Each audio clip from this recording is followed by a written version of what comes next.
Hi everyone, I'm Alan and welcome to the Rawlo report. So in today's video I wanted to talk about a headline that I'd seen that frankly was scary. So this is the fact that the UK could lose 100 billion in wealth under the next few years under Labour. So let's look at the headline that's created this and we'll go from there. So this is Rachel Reeves warned that a wealth tax will spark 100 billion exodus as the rich move abroad or shift their money. Now, the Labour Party have always fantasised about a wealth tax. They've been denying it, but we all know that they want it and we all know that it's coming under Labour. So let's take a look at the analysis. Analysis by wealth manager Rathbones suggested that the tax, advocated by the left-wing Labour MPs and campaigners, could prompt people to move abroad or shift money into less productive assets. Oliver Jones, head of asset allocation at Rathbones, said, "There is clear evidence that a recurring wealth tax would be economically damaging to the UK. Speculation over a series of possible tax changes is growing and the UK Chancellor looks to repair an estimated 30 billion black hole in the UK economy." Now, I'm pretty tired of hearing about black holes. It started off 25 billion, there's been 40 billion thrown around, now it's a 30 billion black hole. A lot of the times it's them that are creating this problem. But let's continue with the analysis. The analysis suggests that there would be a response by relocating or switching their wealth into assets that may attract lower tax or be exempt from it. Rathbones pointed to a study of the impact of the wealth of taxes, which found that at a rate of just 1% wealth tax, it would result in overall taxable base of assets shrinking by between 7 and 17%. That's a very large distortion, equivalent to at least £100 billion shifting outside of the UK into less productive assets, the analysis found. This could be even greater if, as campaigners are demanding, a 2% tax is imposed on assets above 10 million. Now, like I say, we know that Labour want this tax. They might not implement it in this coming budget, but it's definitely on the horizon. So I just wanted to discuss this because what this means is that we will lose £100,000 million as a minimum if they bring in this taxation. That's a loss. So in their heads, they always come up with different data that suggests they'll cream in loads of money and they'll spend it better. But this Labour government is so destructive. As I've mentioned in previous videos, they've already put together the greatest tax raid ever in the history of the UK. It's been the biggest tax raid, and they did that pretty much day one with their first budget. And it looks like in their second budget, they're going to go for another tax raises and gouges at the UK consumer and the general public.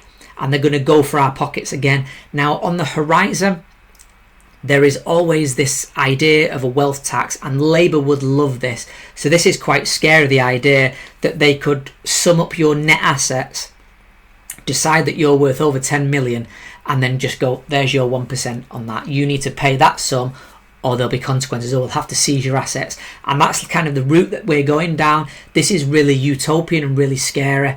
And it looks really bad for the UK at the minute. As I've said before, there are two types of economies, right? If you have a lower taxation, that means that there's more money in the public's pocket so they can spend it on the things that they need and want, and that stimulates businesses, right?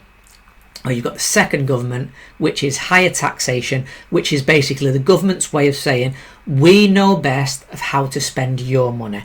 If we collect all of that money from you and you and you, and we put it all together, we'll decide just how best to spend your money for you on your behalf.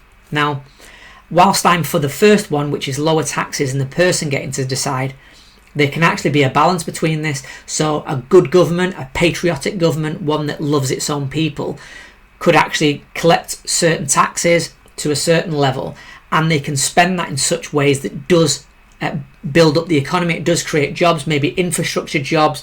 They can spend it on important things, the health system, travel. They can do the roads. They can do all these types of things, which often creates jobs. Now, the problem with our government is these tax rises that they're currently bringing in, they're wasting. So a lot of it goes on. We've got foreign aid that we've had for years.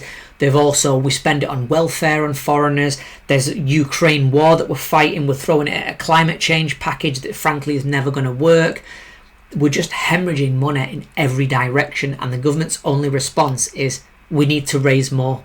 And all that's doing is it puts people off. When you look at somebody quite literally throwing your money away, which is what this Labour government are doing, people get really angry and frustrated, and that's what I see out there amongst the public. Everybody's so depressed and down and out, and it really chokes the economy, you know, when you bring in all these tax packages. If you don't have any spare money, most normal people will then look to not have kids or limit the amount of children that they have, because if you can't afford a home, you can't afford to feed yourself, you can't afford to feed your kids, most sensible people won't have those kids. So it feeds right through to the economy. It feeds to people's relationships. If you're having to work a lot and your partner has to work a lot, your relationship then ends up struggling, you know, and it just creates or not only that, there's the mental health issue. If all that you see is doom and gloom in the UK, which seems to be what it is at the minute, then how do you paint a picture of a better future? How do you get through the days? It can be really difficult. I'm seeing a lot of these mental health crises popping up, and it's understandable. Everybody's taxed into oblivion. Everybody sees that their money's going to waste. Everybody sees that law and order is breaking down, that we have a two-tier system, that crime is out of control, that we're wasting money on people who shouldn't even be here. We're putting people up in hotels and treating them. We're throwing money in foreign aid. We're throwing money in at wars. We're throwing money just anywhere that it doesn't deserve it, frankly. And we're not investing in the infrastructure of the UK. We're not investing in the actual people of the UK. And this feeds right through. It's a real bleed effect. So the idea that in the near future there's another set of tax hikes or crippling things that they're going to do to the UK public to shrink basically how much you have and feed it back to them is really depressing. But then on top of that, the idea that this wealth tax is coming in, it will be endgame for the UK if they get to bring in that wealth tax. People will just look to flee. When there are other nations that charge 0% taxes, that don't even have inheritance taxes, that have small corporation taxes, people will just look to pack their bags, take their assets with them and get the hell out of the UK, and will be so much poorer for it. This far left extremist Labour government, I've said it once and I'll say it again till I'm blue in the face, they have to go. I actually don't believe, I think they're so extremist, I actually don't think that they will make it all the way through their term. I think in the next year or so, there's going to be such a great financial shock to the system. I'm talking stock markets imploding, massive debt spiral, X, Y, and Z. I think one of these problems are going to come in the near-term future. I think that this Labour government are going to have to hand over the reins and call for a snap election. I actually believe that they're going to be that bad. I'll be personally surprised if they see out the full 5-year term. This Labour government, I find that they're so dangerous. I don't think there's anybody that I've ever met that's admitted to voting for them. They're embarrassed by what they're doing and what they're achieved. They've totally lied. They hate the British public.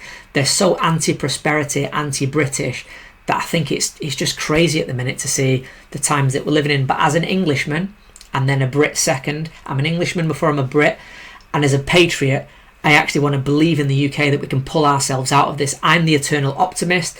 Even though things are bad, they say it's always darkest before the dawn. Even though we've got these, hikes coming down the line and a bit worse coming at us, I think that we can push through. I think we need to get so wound up by this government that we need them out, and we need to actually take politics in the UK seriously.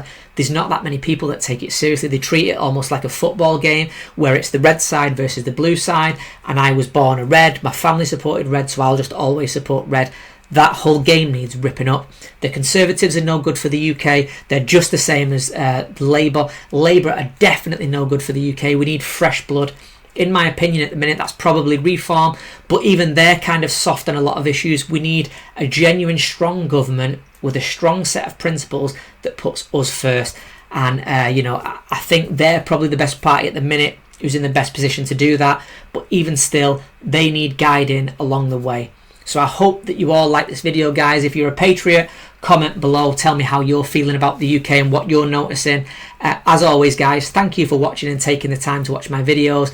Please like, share and subscribe if you haven't already, and I will see you in the next video.